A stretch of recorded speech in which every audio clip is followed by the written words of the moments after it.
In this lesson, we're going to look at one way to go about adding chords to a song.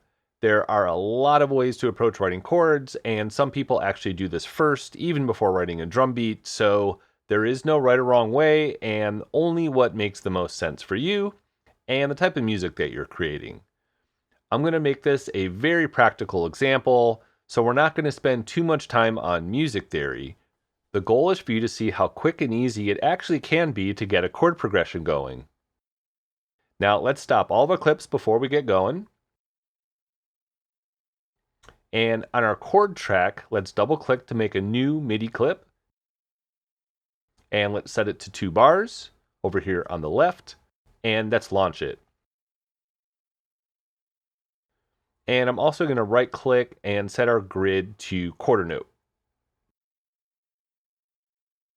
Since we already set the scale mode to C minor when doing our bass, Live will do this automatically now. Make sure that we can see C3 here on the left. And now we're going to pencil in the entire C minor scale, 7 notes plus the octave on top.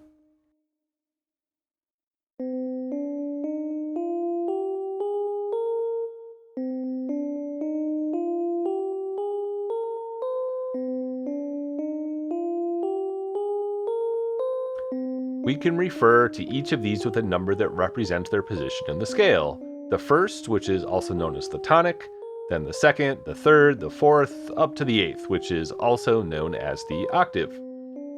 For our chord progression, we're going to do 1, 2, 5, 4. So let's delete out the 3rd, 6th, 7th, and octave.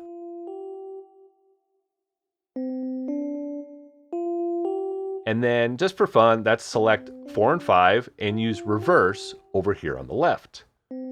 And now we're going to turn these 4 notes into 4 chords. We're going to do this by stacking thirds on top of each other. So each chord is essentially going to be a 3rd and a 5th stacked on top of the root note of the chord. And this is going to create what are known as triads. And triads form the basic chord structure of each scale, and are simply comprised of every other note in the scale added on top of each scale tone. If you did middle school band, or maybe more than that, and you learned about reading sheet music, there's ways to remember the letter names for the lines and the spaces. So something like every good burger deserves fries for the lines, or face, F-A-C-E, for the spaces. These letter patterns are every other one, so essentially they're patterns of thirds. And so you're going to notice that those patterns show up again and again when you build your triads. So to build them, let's click on Scale over here to hide any non-scale tones. So we're only going to see the notes in C minor. And then we're just going to pencil a new note on every other line.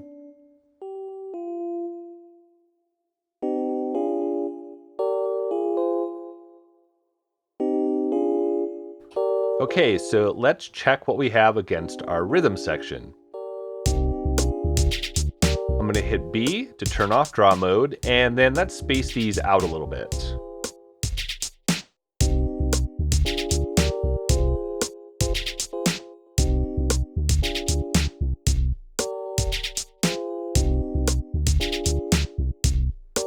And for this last chord, I want to go back to an 8th note grid, and then I'm going to move them over a little bit.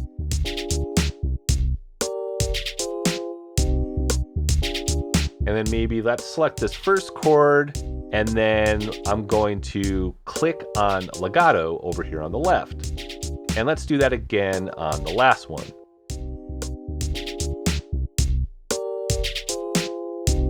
And let's make this second chord a little longer.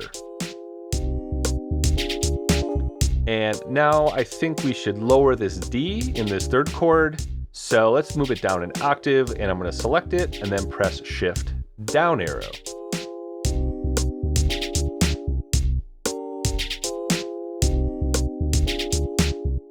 Okay, so now let's go ahead and make a duplicate.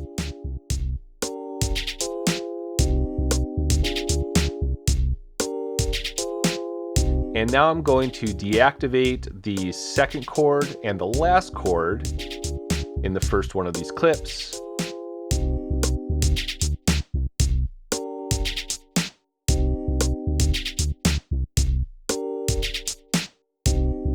before wrapping up this lesson, let's do a quick check of what we have against our bass. So I'm going to select the keys, hold Shift, and then click on bass.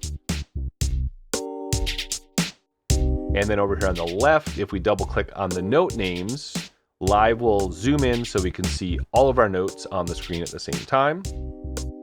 And we're looking just to make sure that the notes in our bass line aren't going to cause us an issue with the chords that we just created.